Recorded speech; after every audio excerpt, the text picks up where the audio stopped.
Spent a lifetime on this music shit, going nowhere, I was losing it. She was right there enduring this, while her folks like, why she doing this? But Shawty didn't care what nobody said. She was gonna ride to the day I'm dead, stay by my side when the others fled. So I'm convinced that she deserves it all. She believed in me when chances were real small. I picture me driving a foreign.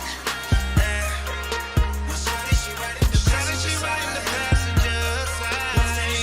Yeah, 3 in the morning, holding her head up, yeah. There from the beginning, there from the beginning. Oh, she was there from the beginning, yeah. Baby, you were there from the beginning. Shawty my ride or die, and she is my reason why I keep on grinding to buy her expensive things that money can buy. Her beauty represents me well. She loves me and others can tell. Her heart is where my love would dwell. Talk about her man and she would rebel. I ain't ashamed, this ain't a game. She was right there in the storm and the rain. Endure the pain and the financial strain. Now she gon' shine with the fortune and fame. She gambled her life for me. She sacrificed for me. She deserves it all. It's only right, you see. No matter the price, you see. I picture me driving a foreign.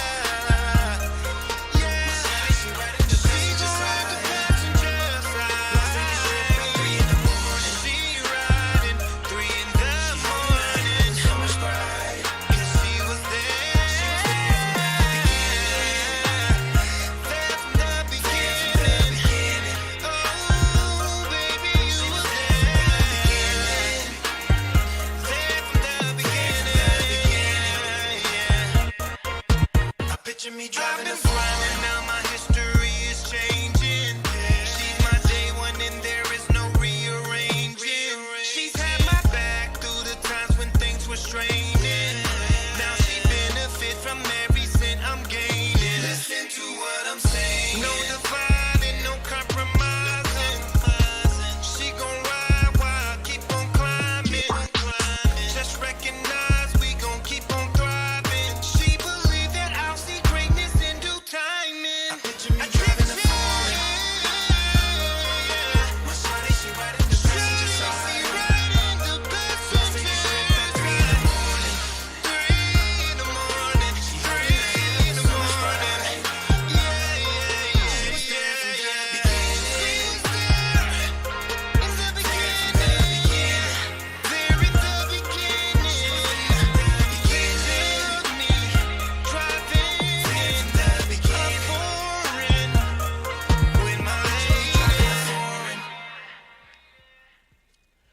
Hey, what's going on, y'all? This is your brother Malik Truth, and you are tuned into Malik's Truth Radio Show. We're here, and only here, you are going to listen to the truth, transparency, something that's going to get into your soul and bring you to another level of your positivity. I'm always here to encourage you. I'm always here to embrace you with love and kindness. I thank you because you could have been tuned into anything else right now, but you decided to hang out with your brother just a little while. I have a fantastic show for you this evening, and the title of the show is called Mental Health in Music. And I do believe that that topic is something that needs to be discussed because we see a lot of abnormal behaviors from a lot of our performing artists, and we don't quite understand what's going on. But tonight's show is going to attempt to shed a little bit more light on what it is that we're seeing and what it's called. But before we get into that, I want to thank God for all his blessings. His grace, his mercy is sustaining. It helps me to overcome. And I'm here to let you know that it will help you to overcome if you would just embrace that as well. Natrell.com. I call him the hardest working man since James Brown because the brother is a producer. He is a director, a videographer, a photographer, a producer. He's everything, and he works hard, and he's the owner of BU Network. So we thank God for him and all of his perseverance and everything that he continues to do for us here and giving us this platform to come to you with everything that you need for your soul.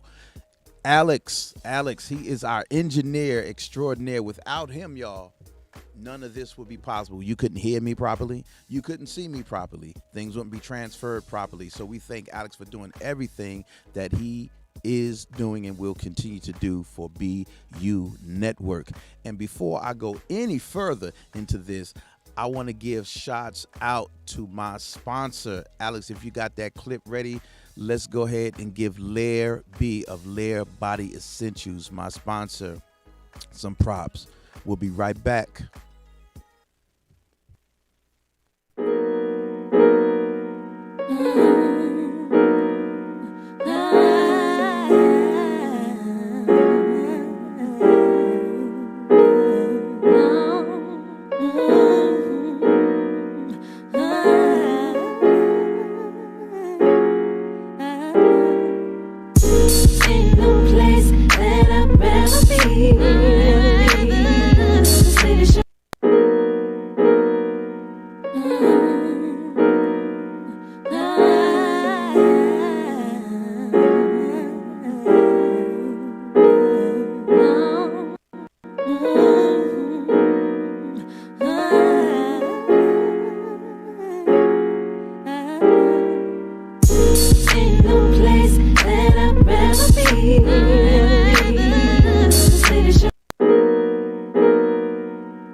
Hey, what's going on, y'all? This is your brother Malik Truth, and you were watching a commercial that I put together for our sister Lair B of Lair Body Essentials. Let me tell you, her products are incredible.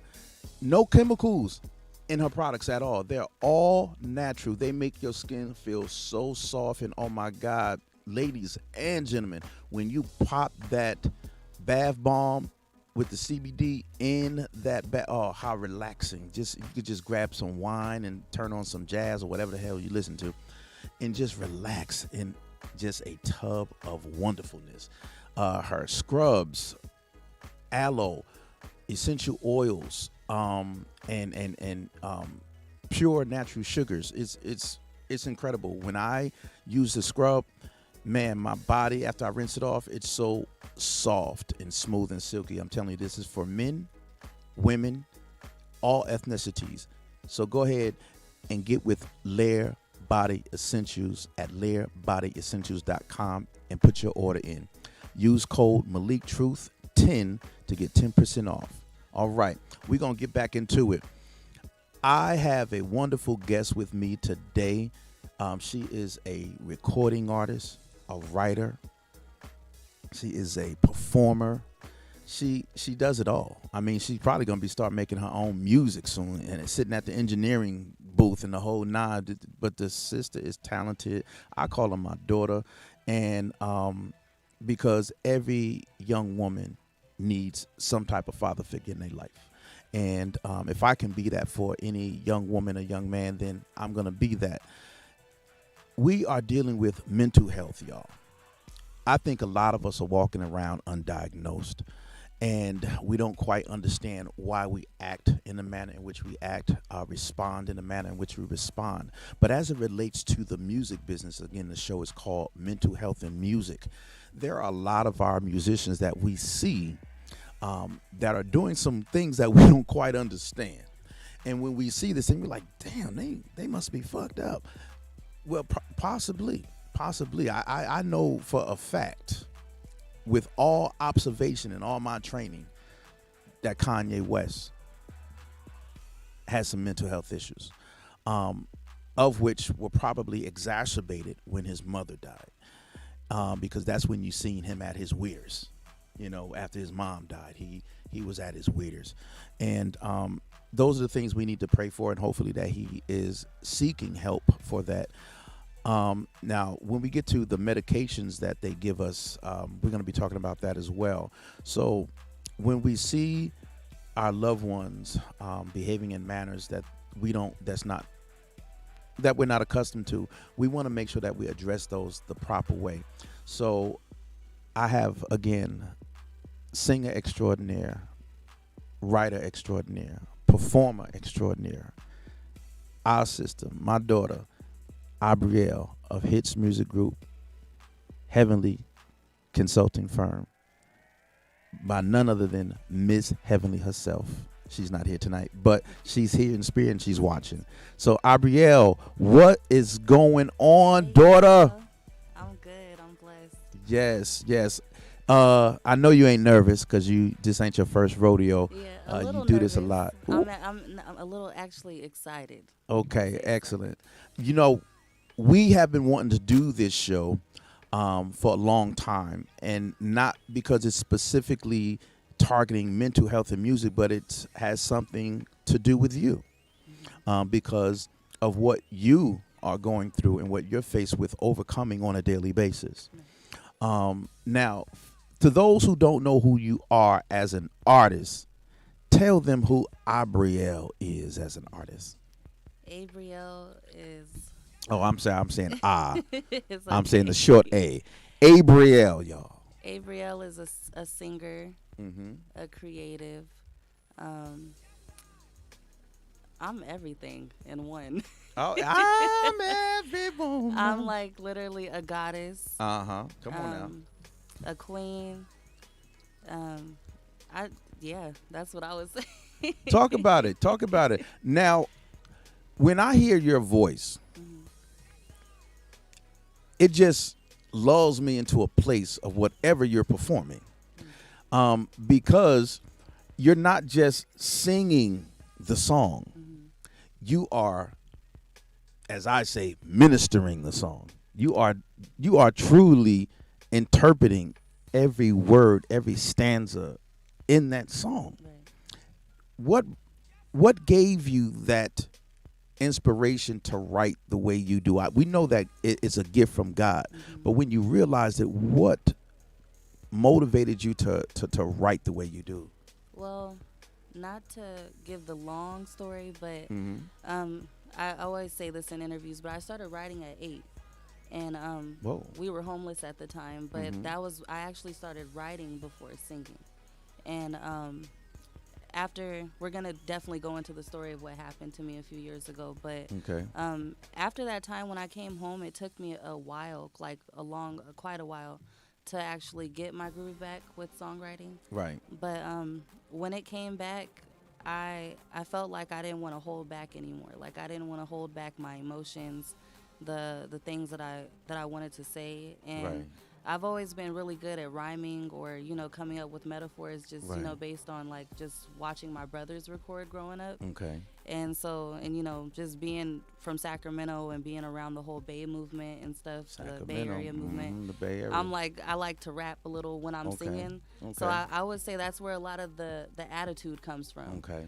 So definitely when I got my groove back, I just didn't want to hold back anymore. I really wanted to say the things that I wanted to say and mean it, and so that women, so that men, so that everybody in the world could receive it, So And that I believe they are, because again, I'm an old head, and even though we're not gonna play it tonight, one of my favorite songs from your catalog is "Bitch Nigga." "Bitch Nigga" is a very relative vernacular in our community, and it's said not as a sense of really insulting the motherfucker and calling them a nigga, so to speak, but I interpret it as, there is something in you, brother, but right now you ain't acting that way. Right. You Right. acting other than that way. Explain to me where the motivation for concept. "Bitch Nigga" So came from. I was I was actually talking to this boy at the time, but we were only talking for like a few days. Right. But it felt like a lifetime the way we were getting to know each other. Right. And me and my play sister, my little sister, let me not say play, my little sister, we saw some stuff on his social media, and we found a girl that wasn't so much a friend. She was his woman. But when I told him about it, he basically got, all defensive and had something to hide. What bitch niggas do. And so he basically kind of just cut me off. He told me to delete his number. And this was after just getting to know him, talking about our families and stuff like that. He wasn't from Vegas, and we met through Instagram. So I was like, well, let me give it a chance, And it just blew my mind. I started crying, and my family knew I was talking to him. So, and we never met either. So wow. I came out the room crying, and then my brother and his girl now, they were just like, they said, put that shit in a song.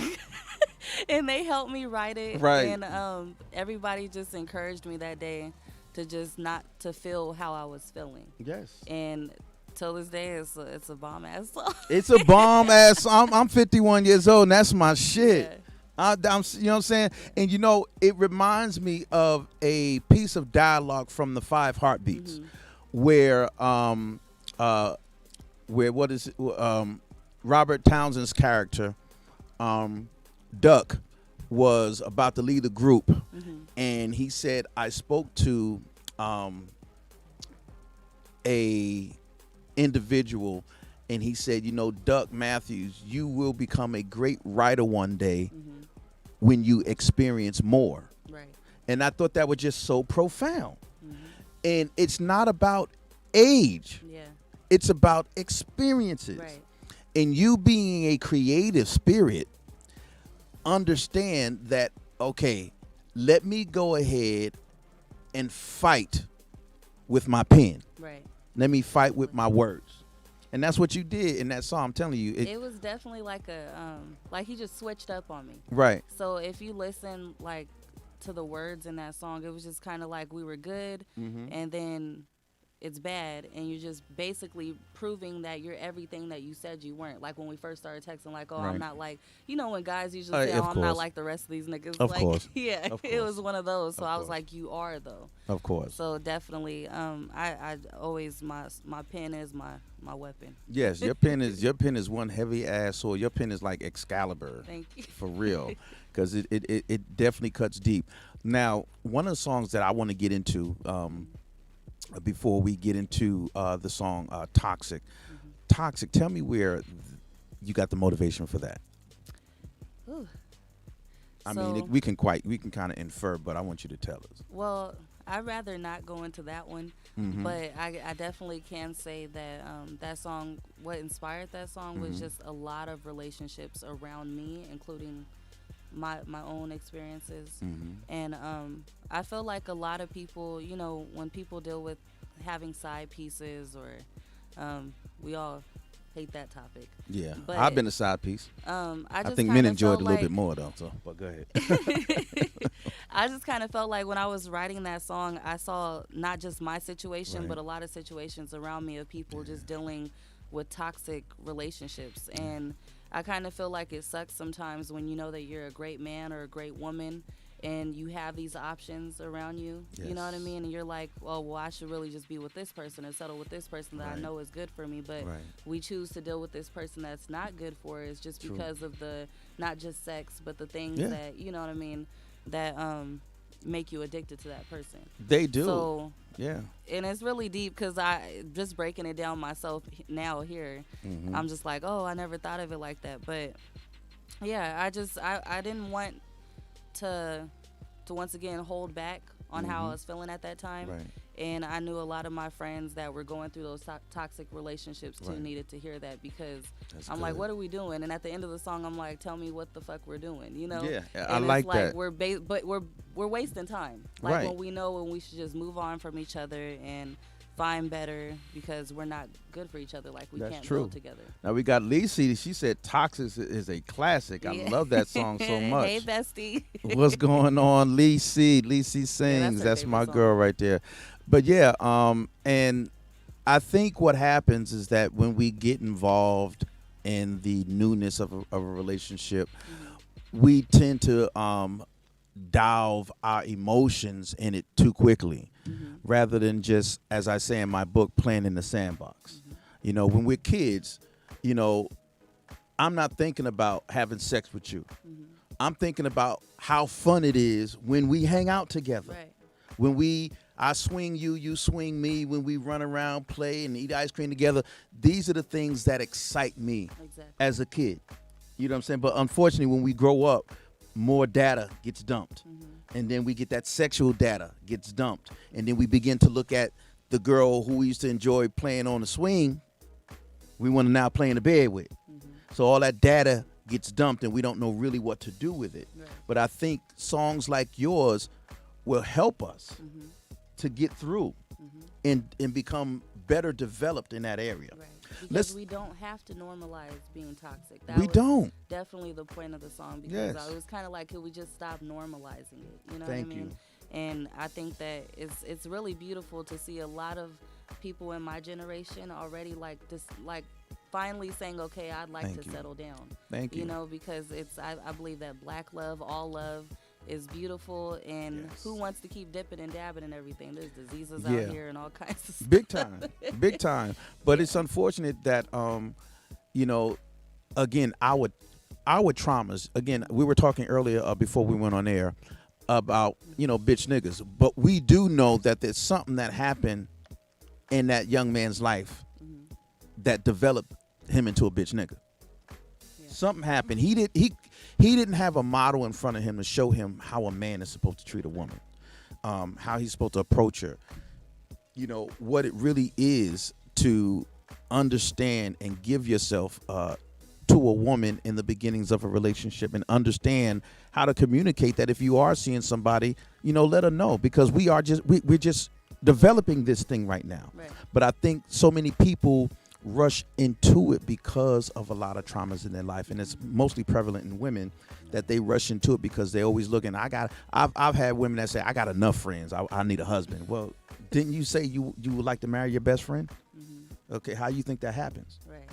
There's steps and levels to that. But I think the traumas in our life cause us to develop eroded ways of thinking and eroded ways of behaving, especially when it comes to relationships. Now, we are going to, y'all, I know y'all, that you're probably saying, when they going to get into the mental health? We will. I'm just warming it up. But I want to get into Toxic. I want to get into the song Toxic, y'all. And we're going to go ahead and play that. And we'll be right back, y'all, because we're going to be in here jamming off of Toxic.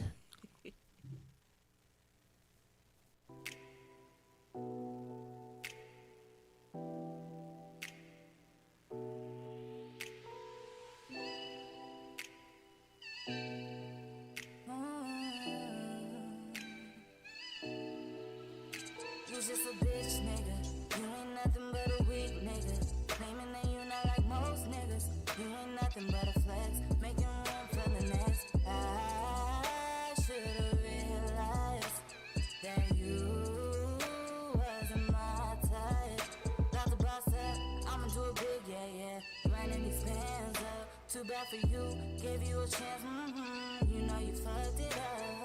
I'ma stay silent, still keeping it honest. No, I'm way beyond this, that's fact. You just a bitch, nigga. You ain't nothing but a weak nigga. Claiming that you not like most niggas. You ain't nothing but a flex. Making room for the next. You just a bitch, nigga. You ain't nothing but a weak nigga. Claiming that you not like most niggas. You ain't nothing but a flex. Making room for the next. You ain't never get me back. You ain't never get this back. Didn't have to do me like that. Didn't have to do me like that. You will never get me back. You will never get this back. Didn't have to do me like that. Didn't have to do me like that. You just a bitch, nigga. You ain't nothing but a weak nigga. Claiming that you not like most niggas. You ain't nothing but a flex. Making room for the next. You just a bitch, nigga. You ain't nothing but a weak nigga. Claiming that you not like most niggas. You ain't nothing but a flex. Making room for the next. You will never get me back. You will never get this back. Didn't have to do me like that. Didn't have to do me like that. You will never get me back. You will never get this back. have to do me like that. Didn't have to do me like that.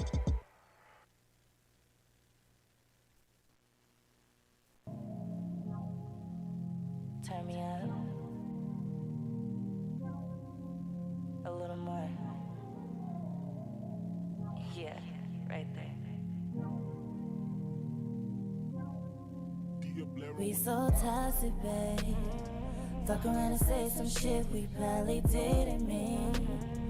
Somehow you always end up in these sheets. Don't know what it is that keeps me holding on, holding on. Never thought that I feel this type of way for someone who makes me lose my mind. We so toxic, man, we gotta stop this. We shouldn't be dealing if we got so many options. We so toxic, man, we gotta stop this. We shouldn't be dealing if we got so many options. Options, yeah. Yeah, yeah. Yeah, yeah. Man, I can't help you see the woman that I'm gonna be. Don't come running when you see me on them TV screens. I know you're focused on your vision, but you fail to see the realest one on your team. We so toxic, man, we gotta stop this. We shouldn't be dealing if we got so many options. We so toxic, man, we gotta stop this. Shouldn't be dealing if we got so many options. Options, yeah. Yeah, yeah. Yeah, yeah. Tell me what the fuck we doing.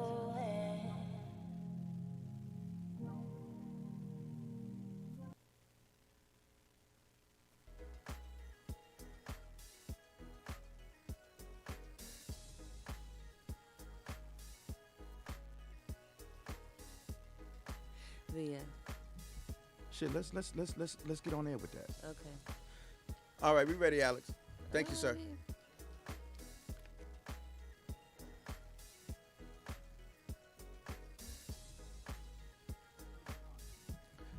All right, we ready to rock and roll. Thank y'all for tuning in once again to Malik's Truth Radio Show. You heard two of my favorite songs from Abrielle's catalog, Bitch Nigga and Toxic, all dealing with individuals who see things in a more skewed way. I believe that a lot of our traumas in our life, all of us, I believe, have a little girl and a little boy that has gone unattended inside of us, who experience so much trauma that it has caused us to see things and do things in an eroded fashion. So when an individual, Abrielle, is acting like a bitch nigga, I believe that there's some traumas that happened in their life that turned that person into a bitch nigga. Mm-hmm. Maybe they didn't have the model in front of them to see what a real man is supposed to be doing in a good, decent relationship. What do you think about that? Definitely. Ooh. Come on. Can you repeat that one more time? Like, okay. Okay, so a man becomes a bitch nigga because of the traumas in his life. Yeah. So he begins to respond and react differently than the man with whom a woman expects. Right. Or how a woman expects him to act, because she doesn't understand his traumas. Exactly. I kind of feel like when it comes to those type of situations, because even there's, when it comes to women too, we have our own traumas like that too. But yes, I feel like I really can't explain that right now. It's all right, because we can go into just mental health alone, and how mental health has a tendency to skew our thought processes and our actions. Okay. All right, so we'll come back to that question. Though, yeah, we definitely will. Now, as mental health is related to you, what was or is your diagnosis? I was diagnosed with schizophrenia, bipolar disorder. Schizophrenia, bipolar disorder. Mm-hmm. And explain to the people what you learned about what schizophrenia and bipolar is. Well, a lot of my research after I was, in my right state of mind, I learned that schizophrenics basically have a lot of episodes. So these are not just, the psychosis part is not just hallucinations and episodes, but it's very much so a mixture of those. And then with the bipolar, we all know that bipolar people aren't just happy and sad. It's actually a correlation when one day you're up and then you don't understand or why, you don't understand fully like why you're down. So that's definitely. And when you say schizophrenia, I just want to go into it just a little bit more because, as you know, my background is in mental health. And what I learned about schizophrenia is that the root word schiz or schizo means split. And phrenia means mind. Right. So it's a split mind, a type of psychosis in which our behaviors are erratic. They're not, quote unquote, normal. The responses that we give. Sometimes you find a schizophrenic most commonly talking to themselves when they're really deep into that psychosis. When that psychosis has gone unattended. When we look at schizophrenia, I think mostly about one of the greatest R&B male artists that ever hit the scene, Donnie Hathaway. And he was diagnosed with paranoid schizophrenia. And I think there was a time where he would stop taking his medicine because I watched Unsung, and they talked about how his wife was saying how he would stop taking his meds. So I think the time where he jumped from 15 floors, he was going through a really bad paranoid psychotic state. And maybe he thought something was chasing him or after him, or something occurred, and he tossed himself out the window. And we lost a wonderful, beautiful human being, an artist. And I'm so glad that you have a mother who did the research and who decided that, hey, look, something's not right about this. So what are some of the medicines that your psychiatrist put you on, and how good were they and how bad were they? So Seroquel was one of the first medications that I actually remember that was supposed to relax me, but it made me more frantic, And I realized I would tell my mom these things too, even with me having episodes every once in a while, or even hearing voices and talking to myself. I would tell her, Mom, I would be like, everybody knows I call my mom Mommy still. So I was like, Mommy, this Seroquel doesn't feel right. And I was still going to outpatient. I was going to support groups outside of the hospital at the time. And one day we decided to just take one Seroquel and not the other pill. And it was really bad. I felt like I couldn't breathe. I felt like really shaky. And anxiety, you were going through anxiety attack. And then Depakote was the second one. And then I also took a shot, which was, I think it was called Respidone? No, it was, I feel like it started with the T. Trazodone. Probably, yeah. Trazodone. Yeah. It probably was Trazodone. But so when I went to WellCare for quite a while, and I would get the shot, and then I also got the Depakote. But the Seroquel definitely just wasn't for me. And then the Depakote definitely made me gain a lot of weight. Yeah. When I first came home from the mental hospital, I was still small. But when I ate a lot and I slept a lot, and my mom, we would talk about these things all the time, and I realized that my energy wasn't there the way that it used to be. And I talked to her, and I was just like, I think I want to wing myself off of it. Are you okay with that? And she said, if that's what you want to do, baby, I think that you can definitely do it. Amen. And let's do it. And she basically was kind of just on standby. It was Aristotle.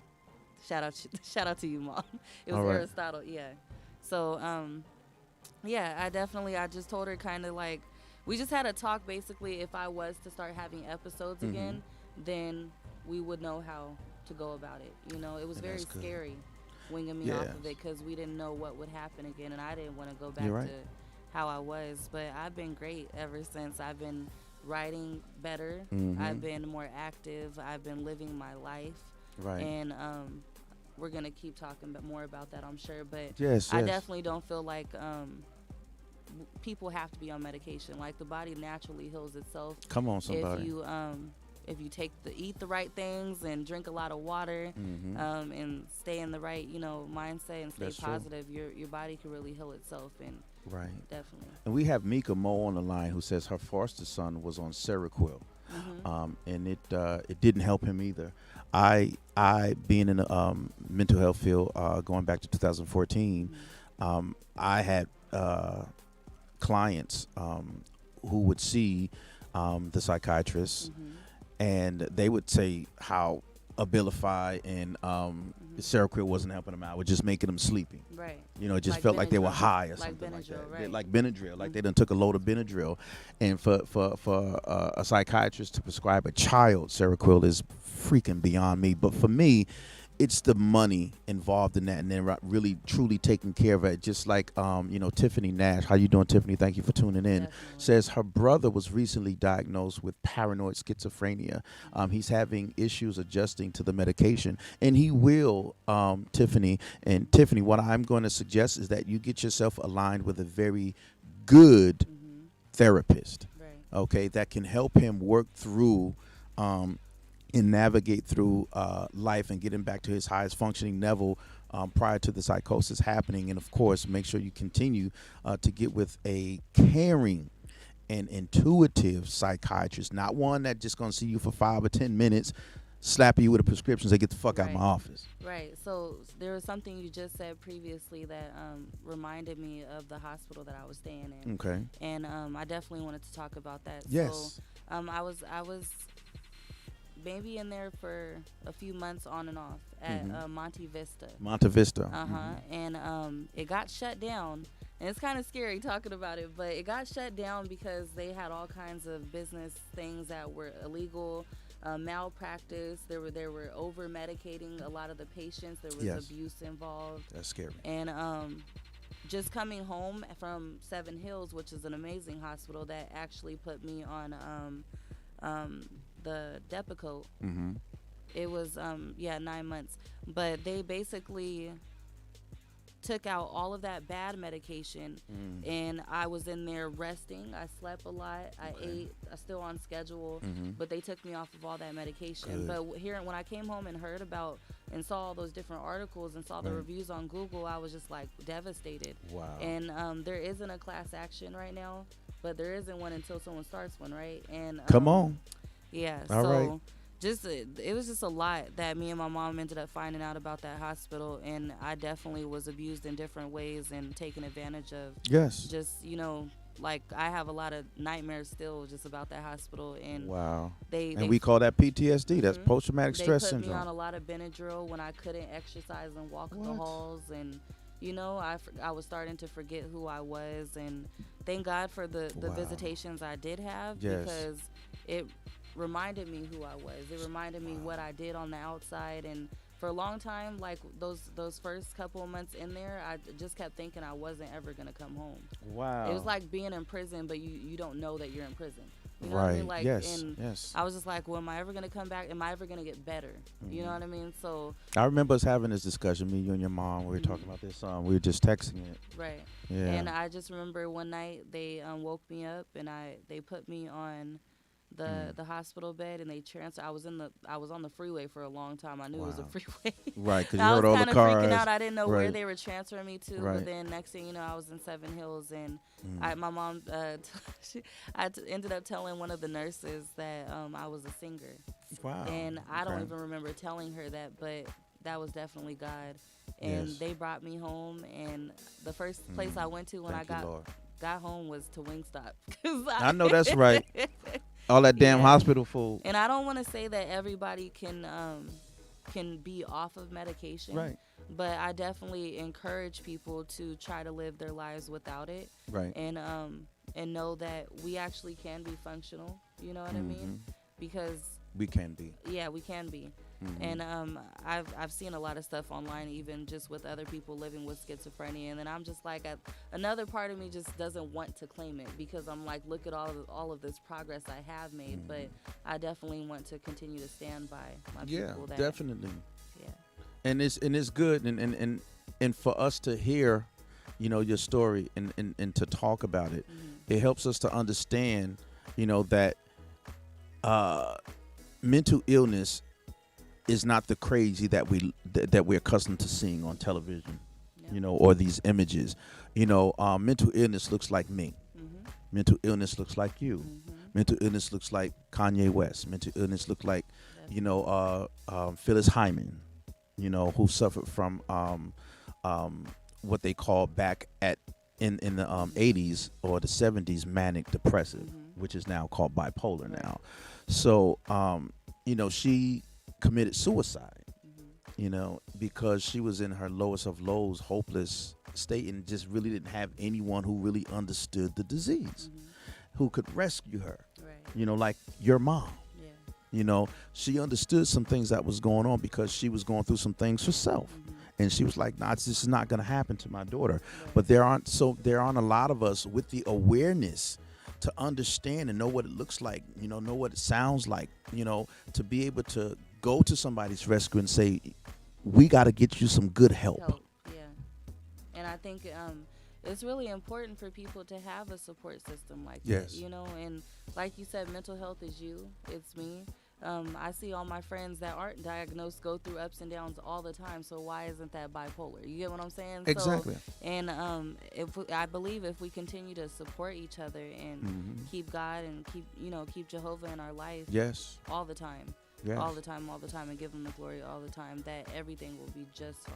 Yes, he is a healer. Yeah, he's a healer. He healed the crazy guy in the Bible, and the blood still has its power. Right. The blood still works. Right. And I was talking to my best friend earlier today before we came, just about like Whitney Houston and Amy Winehouse.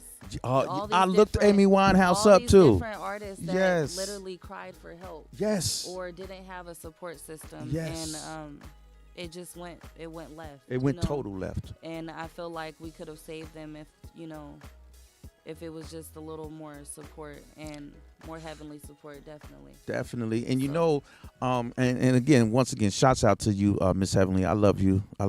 And we are friends for life. I just want to let you know that ain't nothing gonna pull us apart. We've been going strong, and I've been seeing you grow. And even though we both suffer from our illnesses, we have supported each other through it, and we continue to keep each other in prayer. And when we talk about Amy Winehouse, I mean, she made a song when she was crying for help.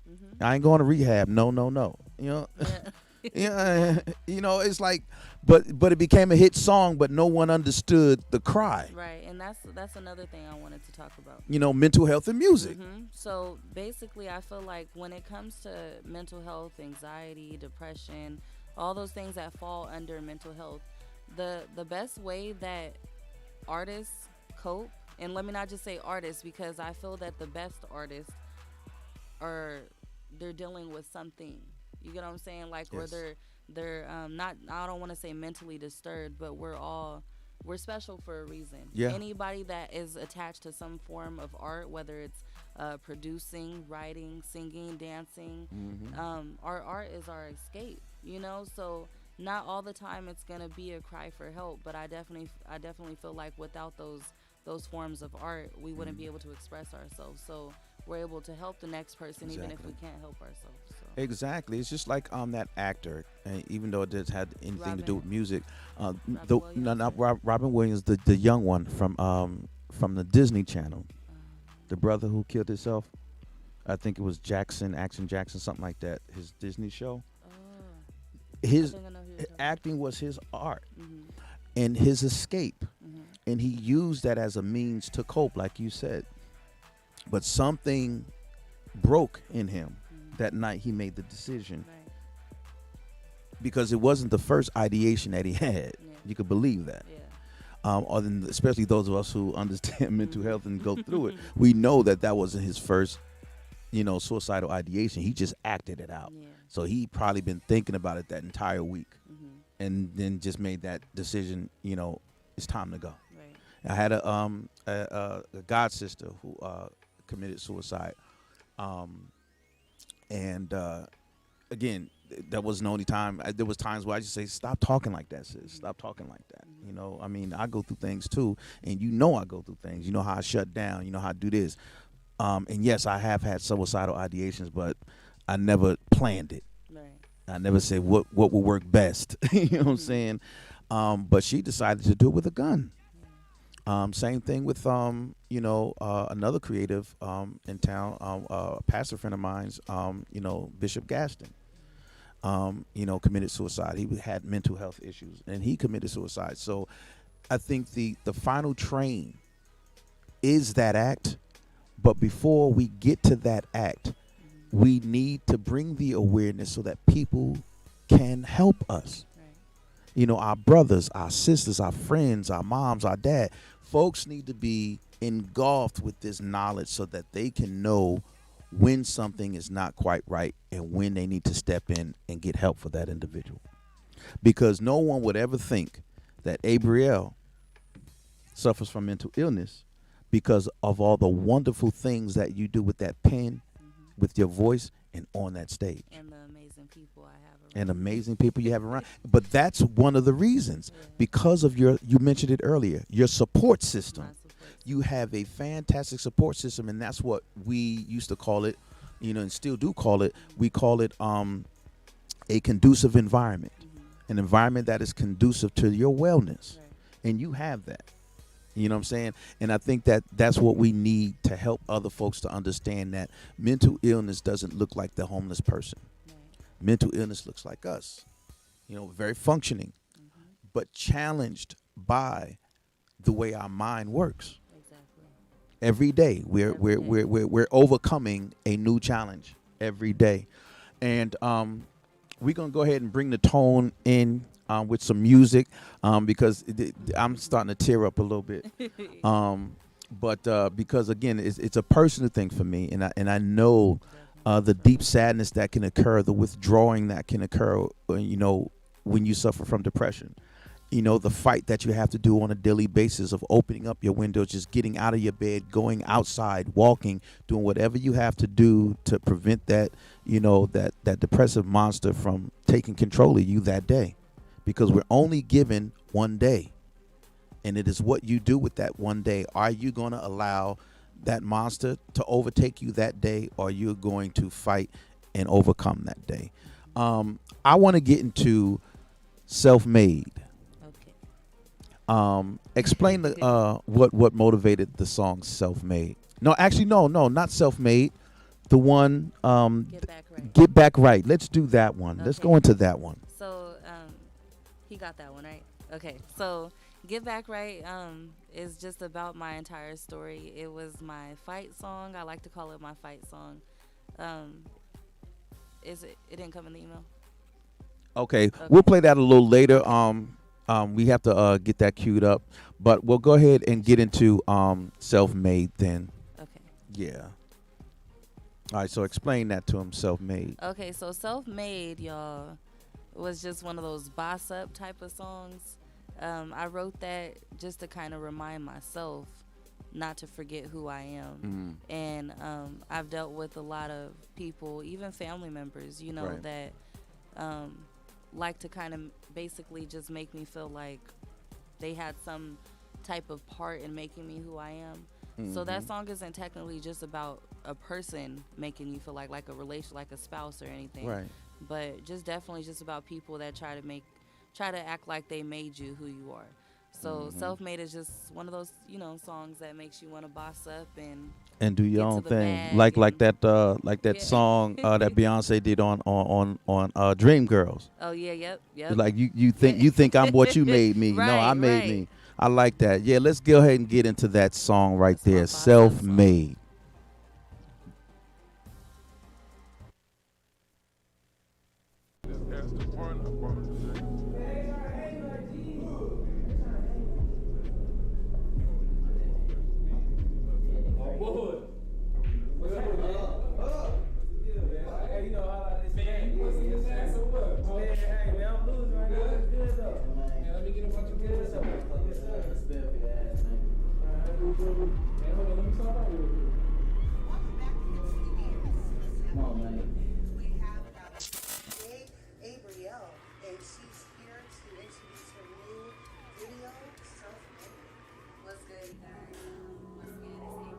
don't know why you invited me to this party. Girl, you need to get out the house and have some fun. You know I could be in the damn studio right now or something. Like, We can do that after, but right now we about to have fun. My new music video, Self-Made. Yeah, check it out.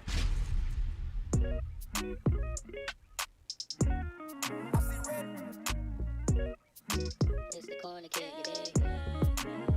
Real bitches boss up, crazy. Man, that shit changed me. Feeling like I wasn't good enough on a daily. Thought I was in love, but that shit ain't right. How I let a nigga come and dim my light. Looking in the mirror saying I'm alright. Been like 5 years, so I still try to be the only one you see. Be the only one you need when I can be everything for me. Cause I am everything. One day you gon' be trippin', thinking about what we had, chasing all these pretty women who can't invest in shit. I got the recipe, so mate, you will never get the best of me. No, shouldn't have to flex on me. Leave it in the past, don't check for me.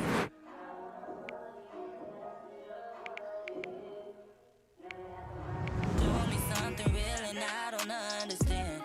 How a girl like me so solid, always getting done so trifling. Don't wanna be no side chick, no, I ain't no damn option, yeah. One day you gon' be trippin', thinking about what we had, chasing all these pretty women who can't invest in shit. I got the recipe, so mate, you will never get the best of me. No, shouldn't have to flex on me. Leave it in the past, don't check for me. No. I'm self-made. Watch who you play, nigga.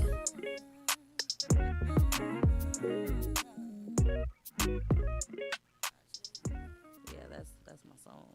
Yeah, and that beat is hitting too. Hey, what's going on, y'all? Whoo, man. Self-Made. The artist, Abrielle, Hits Music Group. Heavenly Consulting Firm. Managed by no other than Ms. Heavenly. What's up, girl? Man, that song is just off the hook. Thank you. You know, so I much. ain't about to be no option. Right. You know what I'm saying? I ain't nobody's side chick. Mm-mm. You know, I love that song. That song just is upbeat, and it also has something of substance. It's not just, you know, empty lyrics over a fat beat. Right. It's a fat ass beat with fat ass lyrics. I like that. I like how You know what I'm say saying? that. I'm loving that. So everybody out there was loving it too, man. Thank y'all for tuning in, man. Okay, we got Tiffany Nash. She says, I truly believe that every creative genius struggles mentally, and they use their thing, in quotations, as an outlet, if you will, you know, to listen and have people hear their cry. You know, that's a good sentiment. Thank you so much for that, Tiffany Nash.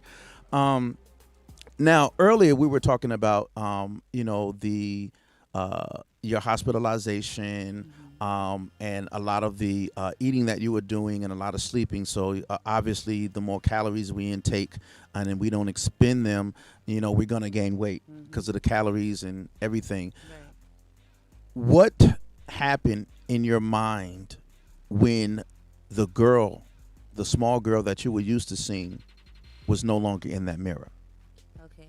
Well, it kind of, I don't know if I could explain this part right. You can. But I definitely daughter. feel like I woke up small. Mhm. I mean, I was small, then I woke up big.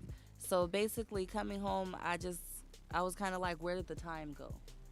It was like I woke up in a new body. Right. But what really happened is that I became a young woman. You know what I mean? I was still like a baby. I was just coming out of high school. I was 18, 19.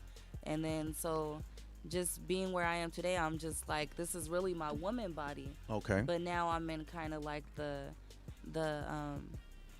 I'm in the time where I need to get it right, like tone everything up. Right. But like we were kind of touching base on earlier, I learned a lot of things that I didn't know about my body, and I was just kind of like, my mom, she always reminded me to, sit up straight and things like that. But Cross your legs. right, when I was smaller, I always wanted to wear like crop tops and cute stuff. Right.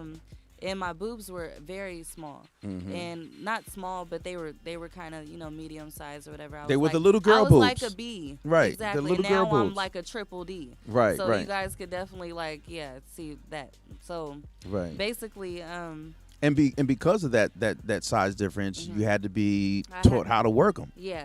So definitely when it comes to my photo shoots and stuff, and just kind of how I really love fashion. I actually have my own clothing line, my own clothing boutique. It's an online boutique. It's called The Goddess Closet. All right. Make sure you guys check that out. Check that out. TheGoddessCloset.com. I sell these nose cuffs ahead now.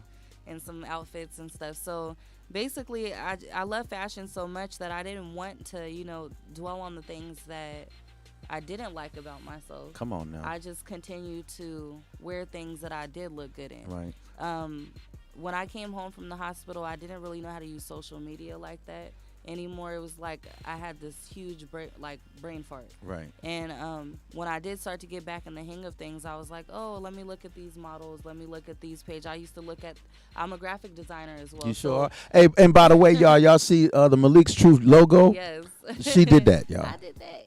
Yeah. So I definitely just kind of, I found myself going to anybody's page that was inspiring and that looked Right. like me. And not just necessarily looked like me, but also embraced, their size. So Yes. I just kind of didn't want to be in a box. And even though I'm working on being healthier now and I'm like kind of under the radar and getting myself, exactly how I want my body to Right. be, I just had to learn that I'm not who I used to be. You know what I mean? And Yes. that I have to just kind of work what I got. And I think that's the overcoming when we're dealing with we call that dysmorphia when you are really moved psychologically by your body type. Yeah.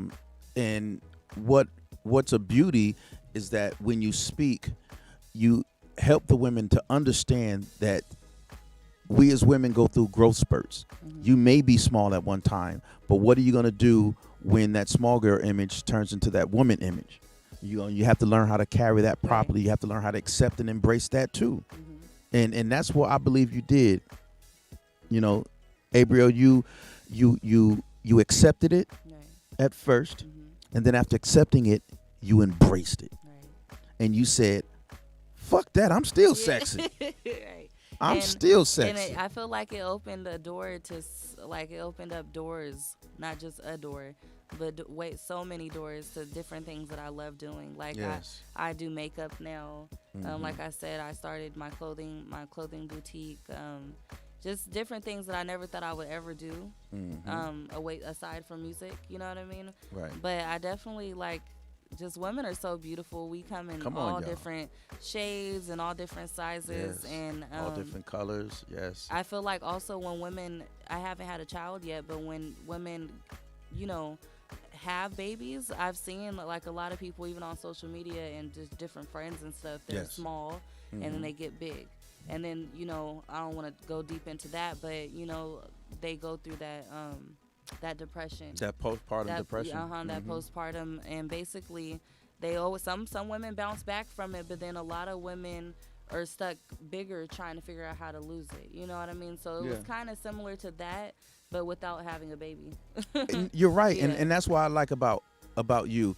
You began to define yourself for yourself. Audre Lorde said, if I didn't define myself for myself, I would be crunched into other people's fantasies for me and eaten alive. Yeah. And I believe that if we all would learn to define ourselves for who it is that we see, who it is that we accept, doesn't matter what we're going through.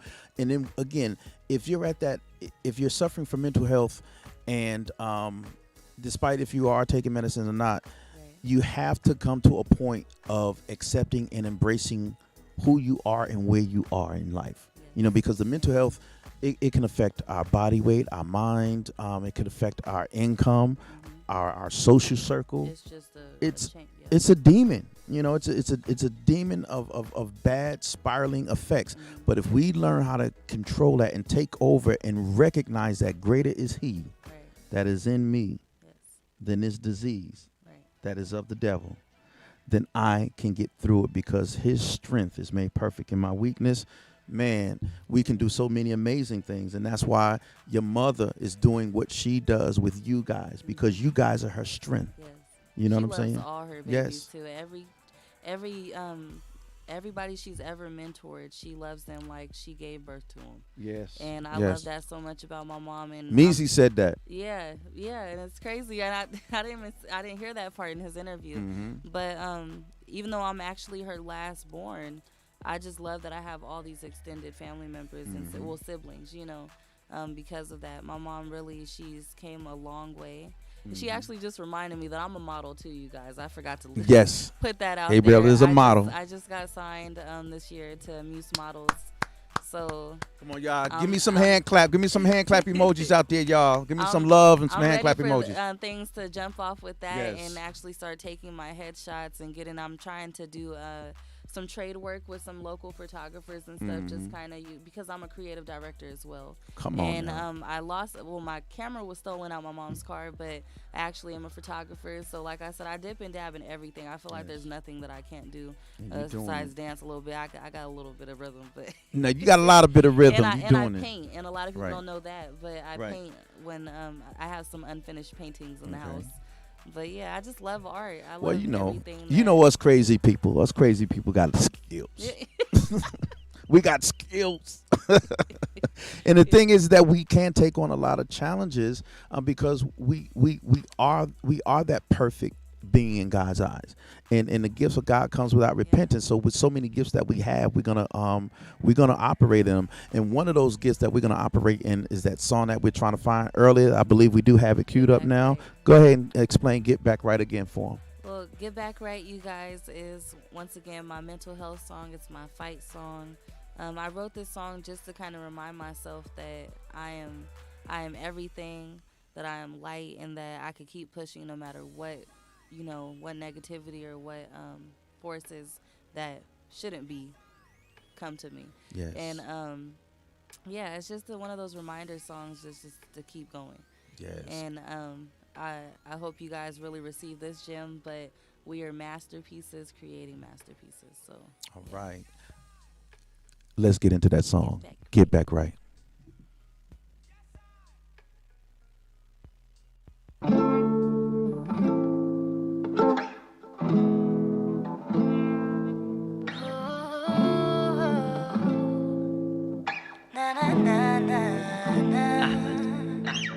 Too many times I let myself go, trying to get back to who I was before. I know I can't overcome anything. I know what I want. I know I can't overcome anything. I know what I want. If you don't see the vision, then get out my way. Trying to feed my family, trying to elevate. I was gone for too long, now I'm on my way. I'm just trying to be strong. This is where I belong.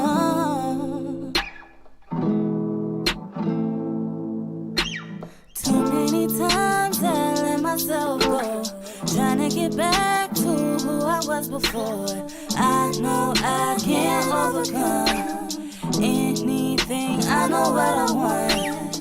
I know I can't overcome anything. I know what I want. I'm protecting my energy. If you ain't really feeling me, if you ain't really gay, then you must be an enemy. So I'm just up in my lane, up in my lane, up in my lane, up in my lane, up in my lane, up in my lane, up in my lane, up in my lane.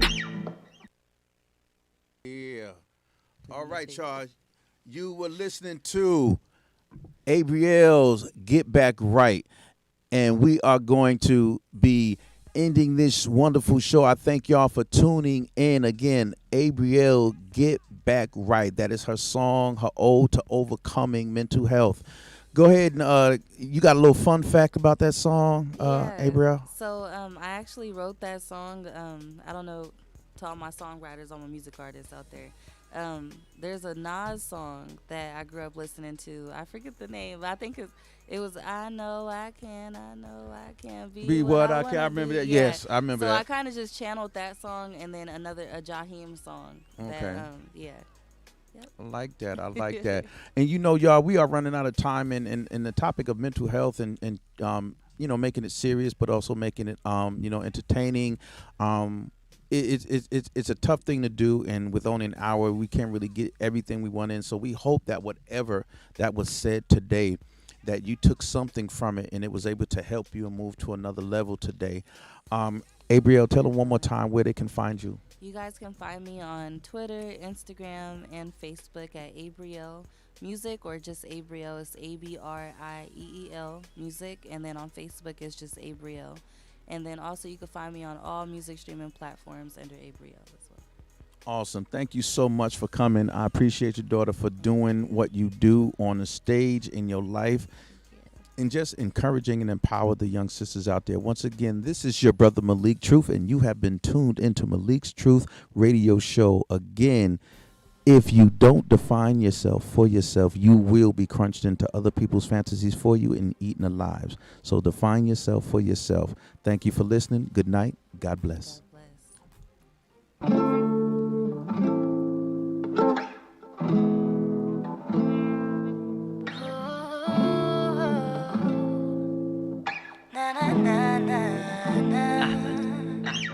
Too many times I let myself go, trying to get back to who I was before.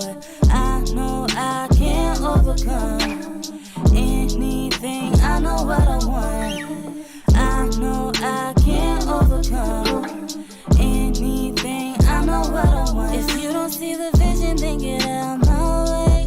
Trying to feed my family, trying to elevate. I was gone for too long, now I'm on my way. I'm just trying to be strong. This is where I belong.